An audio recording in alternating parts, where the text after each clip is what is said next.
In the past, we had certain roles generally in life, growing up through culture and stuff, through connection to land, family, food, water, all that sort of stuff. So, but obviously over the last 200 years, our roles are changing. Connections where we share roles, especially with the share roles. We have a lot of share roles in our culture as well. So it's more about that, is opening up people's eyes, and I like the fact the way it does it. Teaching the young men that yes, you do change the nappies, yes, you do wash the dishes. And it shouldn't be something that we sort of speak about. It should be something that's natural, but unfortunately we do. We've got to talk about it, and we've got to show people, that it works both ways. And that's right, and it's bringing that culture back into families, and using that cultural strength and identity and pride and all those things, and taking away from, we're not the deficit, we're not the statistics that we have in our communities are brought here.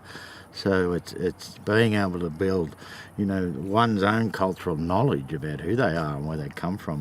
There's a holistic relationship, and I guess being, First Peoples, we've got this relationship, an extended relationship with families, and, also country is an important part of that. So when you look at, the program, it's coming back to those morals and values and ways of learning and ways of knowing.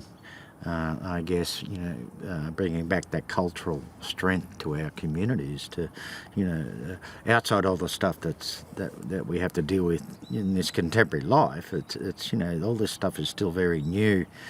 A lot of families don't communicate. A lot of families actually don't get down together. I mean, they get together as groups at picnic or parties or things like that, but there's no communication.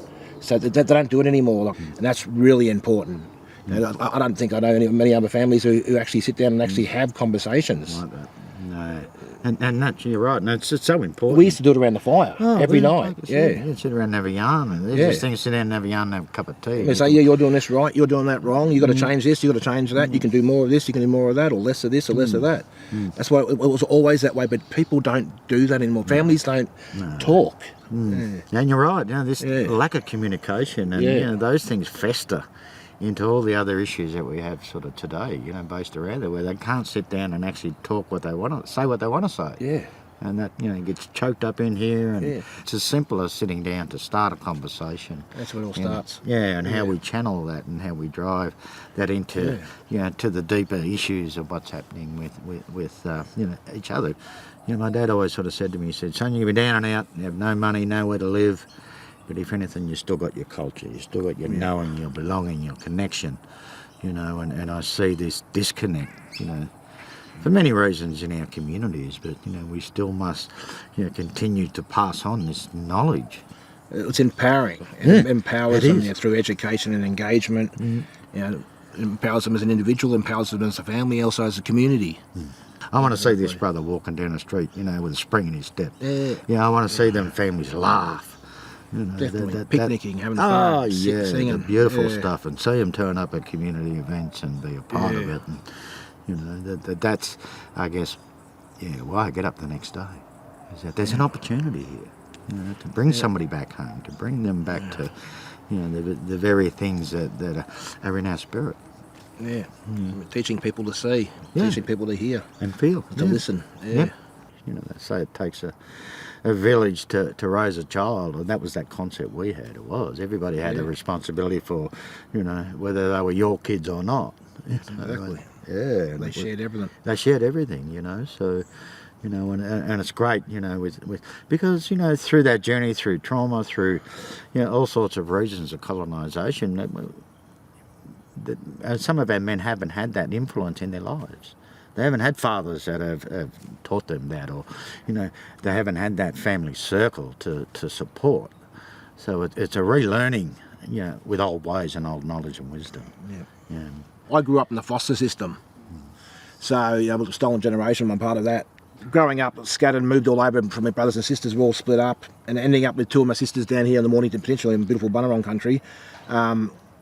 Growing up, the importance, we grew up in the foster system, and we never really had mum and dad. We had a house, a roof, we had food, and that's all I needed. First few years of my life, we didn't even have that.